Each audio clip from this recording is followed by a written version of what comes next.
The Ally 400 at Nashville is now officially in the books, and it was a very chaotic race.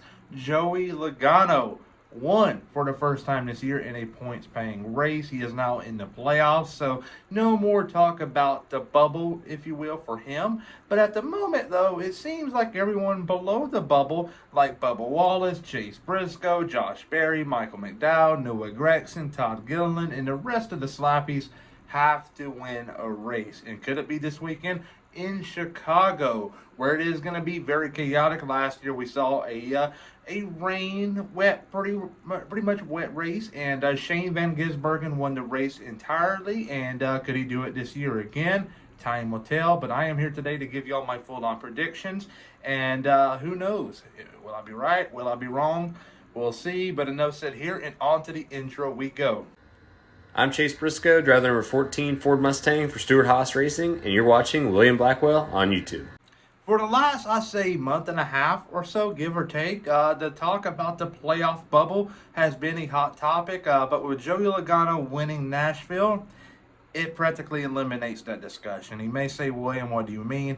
Well, Alex Bowman is on the bubble, and he's got a big, nice buffer. I think it's 50 points until the next car, which would be Bubba Wallace, and he got Chase Briscoe, Josh Berry, Noah Gragson, Michael McDowell, Todd Gilliland, Zane Smith. I can go on and on. There are many drivers below the cut line, and they're going to have to win a race. And it starts this weekend in Chicago, and I believe we're not going to see a new winner that's going full-time. We will see a new winner in the 2024 season, but it will be Shane Van Gisbergen. He is going full-time in the NASCAR Xfinity Series. Bold prediction here. He'll also win Saturday in a dominant fashion. But Sunday, once it rolls around, yes, he's going to be the quickest car. Yes, he's going to be dominant, but I believe the field compared to him versus a year ago to this year in 2024 is going to be much closer.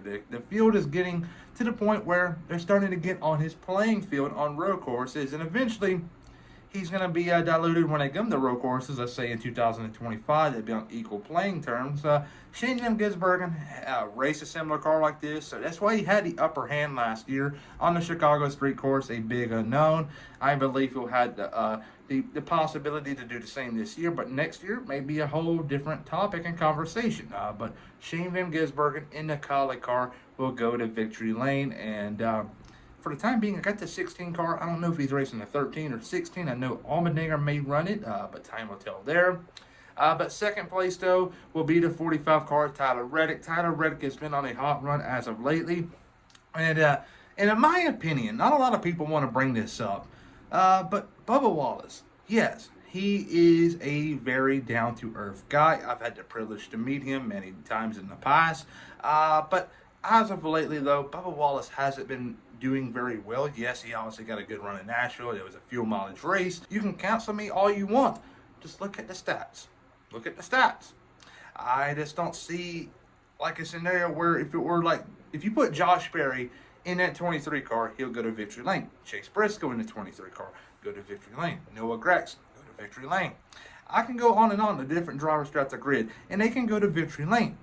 I think Bubba Wallace, though, is getting a little lenient by the team owners, Michael Jordan and Denny Hamlin, but this really can't go much longer. He is hardly matching his teammate, and not to mention Corey Hine, in his third NASCAR Cup Series start this weekend in Nashville, was running much higher up in the grid throughout the race before he was taken out in the late race caution.